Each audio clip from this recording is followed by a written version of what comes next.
História de hoje: o ladrão arrependido. Ao fim daquela tarde, havia no alto do Monte da Caveira 3 cruzes. A de Jesus estava no meio. Nas outras havia 2 condenados à morte, como consequência dos seus muitos crimes. Jesus estava despido, exausto, com sangue escorrendo pela face. Os soldados continuavam a zombar dele e, quando pediu água, mergulharam uma esponja em vinagre e deram-lhe para beber. Apesar dessas circunstâncias, ele se mantinha calmo e seu semblante continuava a transmitir paz. A certa altura, um dos criminosos começou a blasfemar e, zombando de Jesus, pediu-lhe ajuda, dizendo com ironia: "Você não é o Cristo? Então salve a si mesmo e a nós também." Quando ouviu isso, o criminoso, que se encontrava do outro lado, inesperadamente repreendeu-o assim: "Nem estando nesta situação, você teme a Deus? Nós estamos aqui com razão, pagamos pelos nossos erros, mas ele não fez mal nenhum." Depois, formulou um pedido com convicção e humildade: "Jesus, lembre-se de mim quando entrar no seu reino." Jesus ficou muito emocionado com essa atitude. Quando ele se sentia completamente abandonado por todos, eis que esse homem, um criminoso, não deixou que ele fosse acusado e, mais interessante ainda, demonstrou com sua atitude ter fé em Jesus e acreditar sinceramente em sua missão. Diante disso, Jesus lhe respondeu: "Na verdade, lhe digo hoje que estarás comigo no paraíso." Foi uma das promessas mais lindas de Jesus, e esse ladrão terá, sem dúvida, seu lugar no paraíso. Está consumado.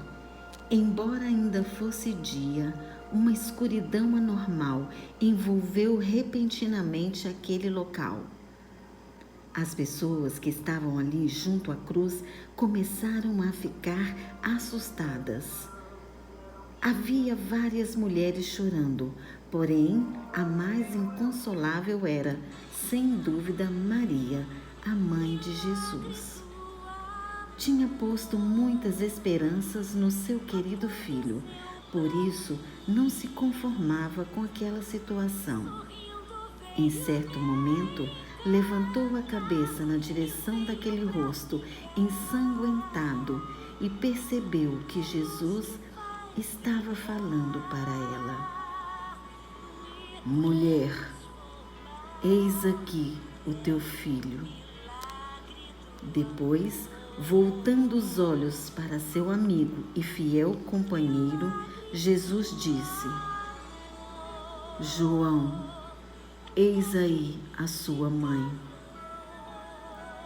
Mesmo nos últimos e mais angustiantes momentos de sua vida, Jesus pensou em sua mãe e ambos compreenderam sua mensagem. A Bíblia diz que desde aquele momento o discípulo acolheu-a em sua casa. São quase 3 horas da tarde, a hora nona, e a escuridão já é total. De repente, uma voz ecoa clamando: "Eloi, Eloi, lama sabachthani", que significa: Deus meu, por que me desamparaste?" As pessoas não perceberam bem, mas tratava-se do momento de maior sofrimento e angústia em que Jesus inocente pagava com seu sangue todos os pecados da humanidade. Depois, ele falou de novo, dizendo: está consumado. Pai, em tuas mãos entrego meu espírito. Sua cabeça se inclinou sobre o peito. Estava morto. Terminara a terrível luta. Jesus havia cumprido sua missão na terra e saíra vitorioso. Agora estava aberto o caminho para o homem percorrer em direção ao reino de Deus. De repente, no momento em que Jesus ficou inerte sobre a cruz, toda a natureza se agitou com fúria. Sentiu-se um terrível terremoto. Grandes rochas se desprenderam e enrolaram montanha abaixo. Os relâmpagos fenderam os céus. Ouviu-se o rimbobar assustador dos trovões. O pânico fez com que as pessoas corressem, tentando salvar a vida.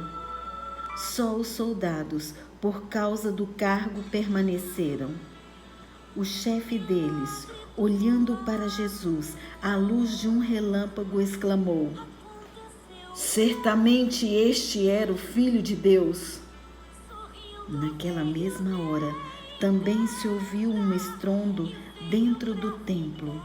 A grande cortina que separava o lugar santo do lugar santíssimo rompeu-se de alto a baixo.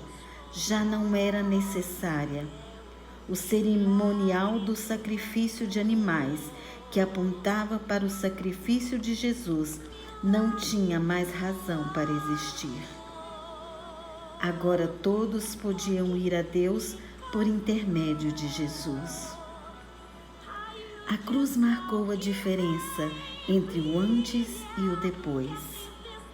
Digamos que um braço da cruz apontava para o passado e o outro para o futuro. Assim, a história ficou dividida em duas partes e os relatos passaram a ter a indicação antes de Cristo e depois de Cristo.